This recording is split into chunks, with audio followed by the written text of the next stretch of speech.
In deze oertocht rekt de oert uit de vaart. Nou, we hadden problemen met de voortstuwing van de Zuidwal-shuttle. Wordt er een olieramp op het water oefenen en binnen bij een groot asfalttransport op Holvert. De oert leidt op een plak waar er net jet, op de wal. Er is een shuttle stikken, dat is een van de fjouwer wetterblazers onder het schip. De schroef wou niet meer draaien, die zat vast. En we wisten de oorzaak eigenlijk niet. Dus we moesten snel schakelen. Eerst zouden we Sier naar de werf toe. Dan hebben we de oert eerst maar naar de werf gestuurd. En nu dat we droog staan en het spul kunnen bekijken, schijnt dus de aandrijving er scheef onder te hangen. En de oorzaak daarvan, dat weten we eigenlijk niet. Albert Dotinga met de rede helm is noodwandel om de reserve-shuttle in het schip te plaatsen. Maar het is nog net zo makkelijk, die weegt 6 ton en wat met 3 man tegelijk omheen getakeld worden.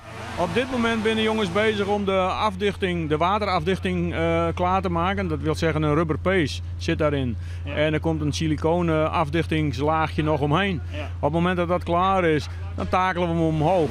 En dan zodra die op hoogte is, komen er iets van 60 M20 bouten in. En die zetten we dan op een moment vast en dan hangt hij.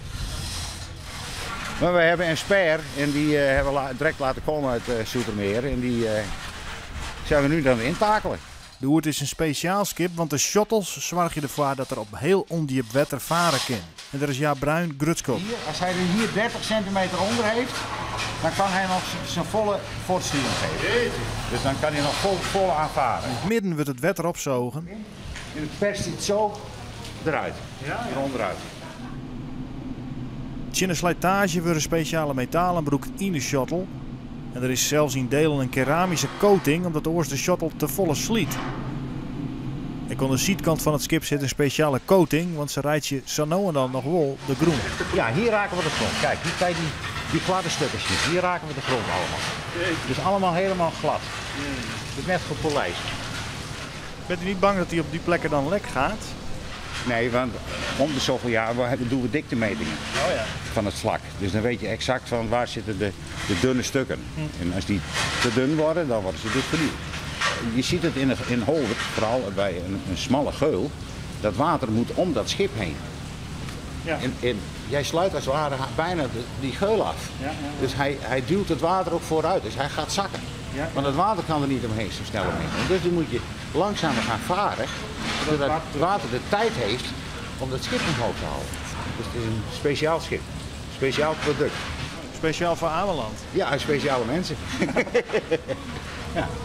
De shuttle zit op zijn plak, dus de bouten kunnen erin. Morgen gaat het schip het wetter weer in. Dat is het. Dan testen we of de boel echt waterdicht is.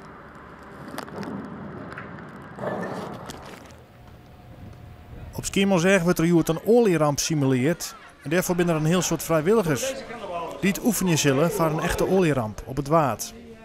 Het is een actie georganiseerd door Rijkswaterstaat onder leiding van Defensie. De vrijwilligers komen oerelwij. Ik ben bestuurslid van Stichting Vrienden Rottumeroog en Rottumerplaat. Dus wij vinden dat ook heel belangrijk voor de Oostelijke Wadden. Als daar iets gebeurt met de hele vogelwereld, ja, je wilt niet weten hoe erg dat dan is. Dus daar zijn we toch met een hele grote groep mensen die zich graag willen inzetten als daar wat ernstigs gebeurt. Robert Schouten is er ook bij. Hij werkt bij een olieraffinaderij en hij kon het ook vrij krijgen. Zijn collega's zeggen er wel een beetje van op. Maar Robert is er klaar voor. Ik heb er inderdaad over gelezen. Tenminste, in de briefing staat er altijd een soort rampscenario. Is dat 2 schepen zogezegd met elkaar botsen. Ja, toevallig ben ik zelf werkzaam in de olie, dus ik weet er een beetje van. Dus er komt dus een olievlek dadelijk te drijven. En hoe de dan precies in elkaar, die gaat dus aanspoelen zogezegd op Schiermonnikoog.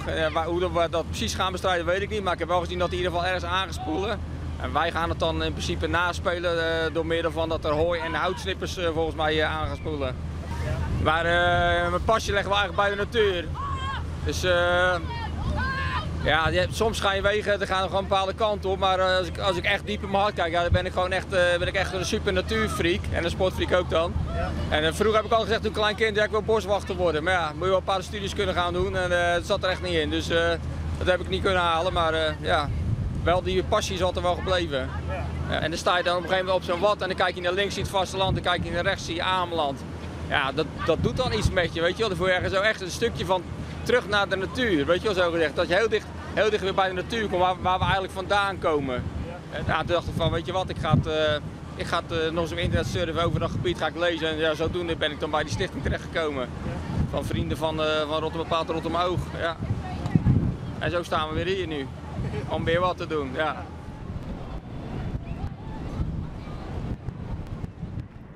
De volgende ochtend wordt in Haas de oert weer in het wetter letten. In een jelle oeren zakt het schip het wetter in.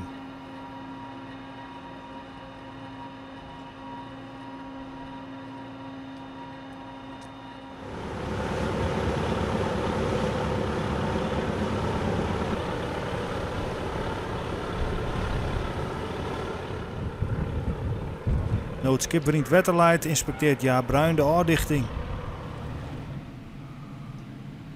Ja, dat ziet er wel mooi uit, ja. Hij is prachtig mooi dicht. De jongens van de werf hebben goed werk geleverd.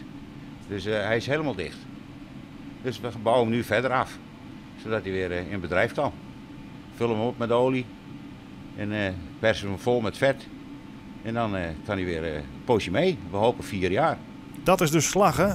Er wordt nog een aantal werkzaamheden uitgevoerd en als het goed is voor het weekend de oert weer in de vaart.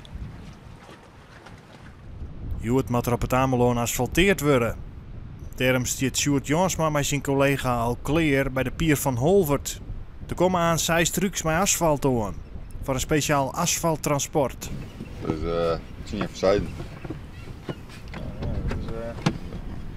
Maar we hebben altijd op tijd, meer een maand meer was aan. Oh ja. Altijd op tijd. Maar waar kom je nou bij dan? Kom ik precies op jou. Oké. Dat is nog wel een eindje rijden nog. Ja, het draai ik het hier. Dus, maar meer dan zoveel op boord. Dus dan is het, Hoe zit dat dan?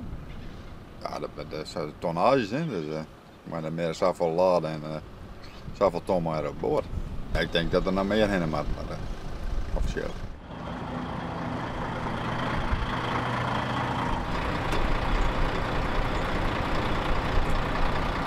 Ineka Kronius van Wagenborg meet de lading nauwkeurig op.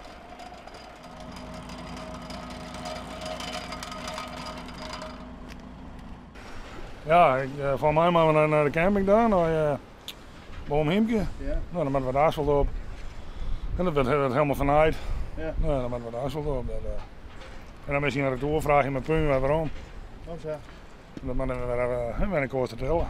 Ja. En ga je de zwembroek ook mee of net? Nee, dan hebben we een kwarte broek aan, ik kan de zakel in.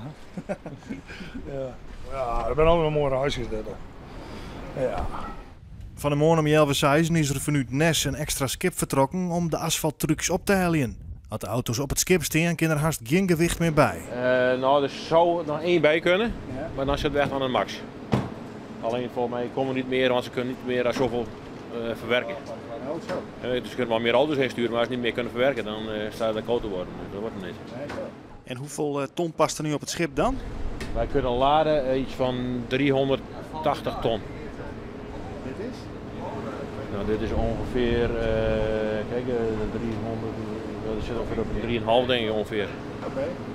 Het zit ongeveer op 45 ton een asfaltkieper. Oh, ja. We hebben er nog 6 staan. Oh, ja. En de vrees die zijn ook aardig zwaar. En dan nog wat losse spullen bij. En dan zit je aardig aan een tonnage.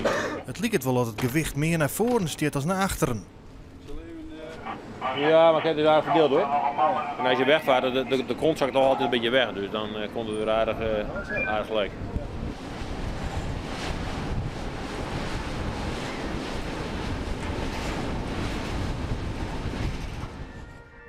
In de laatste oertocht zijn we bij de Ipendij van Wagenborg op Blauwezeeg. Docht kapitein Stefan Teube mij aan een bronoefening op Schiermonnikoog. En ben we bij de opbouw van het interieur van de nieuwe snelboot naar het Ameloon.